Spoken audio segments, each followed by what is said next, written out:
जिसको हमने अभी तक कुछ नहीं किया।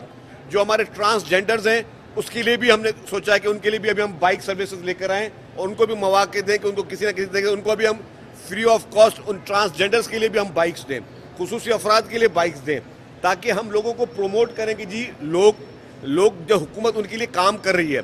हुकूमत का ये हुकूमत के ऊपर लाजिम, जो हुकूमत ये काम नहीं कर रही और मुआशरे के हर फर्द के लिए नहीं सोच रही, वो हुकूमतें फिर अपना काम नहीं कर रही है। जिस तरह आपका मुल्क एक आपकी मुआशरत पूरी जो है डिपेंड करती है एग्रीकल्चर पे। चेयरमैन बिलावल भुट्टो ज़रदारी साहब के अहकामात पर 55.9 बिलियन का एग्रीकल्चर सेक्टर में जो है वो उन किसानों को पैसे दिए जा रहे हैं जिसमें वो गंदुम लगाएं, गंदुम की काश्तकारी करें।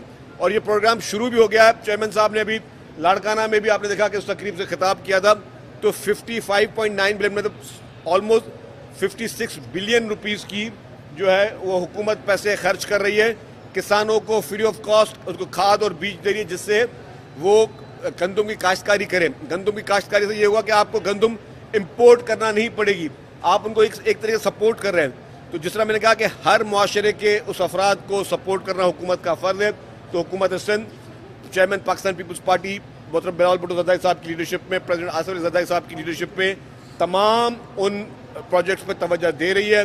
आइंदा दिनों में भी आपको मज़ीद ट्रांसपोर्ट में खुशखबरियाँ मिलेंगी, क्योंकि हम समझते हैं कि ये सेक्टर काफ़ी पीछे था, जो कि दिनों रात मेहनत करके ये महकमा अपनी लीडरशिप के कहने पे लोगों को सहूलियात फराहम कर रहा है।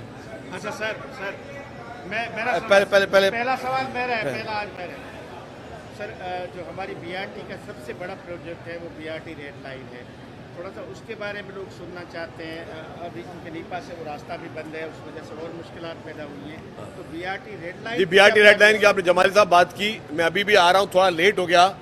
एशियन डेवलपमेंट बैंक के एक वफद से मेरी मुलाकात थी, उसमें जो जो परेशानियाँ हैं वो मैं वो खुल के बताऊँ, वो हमारे कॉन्ट्रैक्टर्स के साथ हमारे तनाज़ात थे, उसकी सेटलमेंट भी कर रहे हैं। ऑलमोस्ट हम लोग उसको सेटलमेंट के बिल्कुल 99% हम करीब आ चुके हैं, और उसकी तफसीली ब्रीफिंग है। किस दिन मैं एक और भी आपके तवज्जुह से बताना चलूँ कि मैं चंद दिनों में एक ब्रीफिंग रखता हूँ जिसमें मीडिया के लोगों को बुलाता हूँ, पॉलिटिकल पार्टीज़ को बुलाता हूँ, MQM है, जमात इस्लामी है, PTI है, जो पॉलिटिकल पार्टीज़, JUIF जो कराची में अपना स्टेक समझती हैं, उन सबको बुलाता हूँ और उनकी एक ओपन में ब्रीफिंग रखता हूँ, ताकि उनके जितने 100% सवालात हों, 100% हम जवाब दे दें। हम उनको बताएं कि जी इस वक्त अगर ताख़ीर है तो ताख़ीर की वजह क्या है, और हुकूमत दिनों रात किस तरीके से कोशिश करे तो ख़त्म करने के लिए। आपकी येलो लाइन BRT ताज हैदर ब्रिज जो है रेडी हो चुकी है, जो बराबर वाली ब्रिज थी उसके तोड़ने का काम शुरू हो गया, वहाँ पे नई state of the art bridge बनने जा रही है। वहाँ पे जो है डेपो का काम हमारा काफ़ी तेज़ी से येलो लाइन BRT पे भी चल रहा है।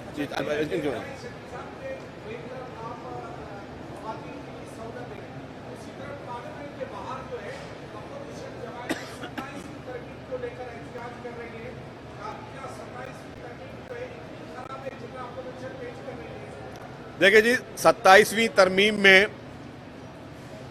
विन विन सिचुएशन है पूरे पाकिस्तान की, क्योंकि हर सूबे को पहली मर्तबा आईनी अदालतों में यकसानियत मिली है, इक्वल रिप्रेजेंटेशन मिली है, बराबरी की बुनियाद पे जो है वो आपकी जो है पूरी जो आईनी बेंच है उसकी तश्कील हुई है। और मैं समझता हूँ कि जिसका चार्टर ऑफ डेमोक्रेसी में जिक्र था, जो कि शहीद मोहतरमा बेनज़ीर भुट्टो साहिबा और मियां नवाज शरीफ साहब के दरमियान चार्टर ऑफ डेमोक्रेसी लंदन में साइन हुई थी, उसकी तकमील हुई है। उसके साथ साथ जो कि बेशतर मुकदमात जो कि पेंडिंग थे कोर्टों में, अदालतों में, उसकी भी जो है डिस्पोजल में उसकी मदद मिलेगी। तो 27वीं आईनी तरमीम जो है वो एक बेहतर कदम है, उस पर तनकीद करना मैं समझता हूँ मुनासिब नहीं है। जिनको तनकीद करनी है, चले, डेमोक्रेसी हर कोई अपनी राय ज़रूर रख सकता है, लेकिन जेन्युइनली लोगों ने उसको अप्रिशिएट किया है, बहुत बड़ी बार एसोसिएशन ने उसको अप्रिशिएट किया है, और ये एक अच्छा कदम है जिससे लोगों को इंसाफ मिलेगा। उस पर किसी को भी मैं समझता हूँ कि रिजर्वेशन का कोई जवाब नहीं मिलता, और आइन में ये सारी चीज़ें मौजूद हैं कि हर अदालत ने पार्लियामेंट के मातहत होना है। अगर पार्लियामेंट के मातहत अदालतें हैं तो उसमें बुरी बात नहीं है कि मतलब अदालतें वैसे इंडिपेंडेंट है,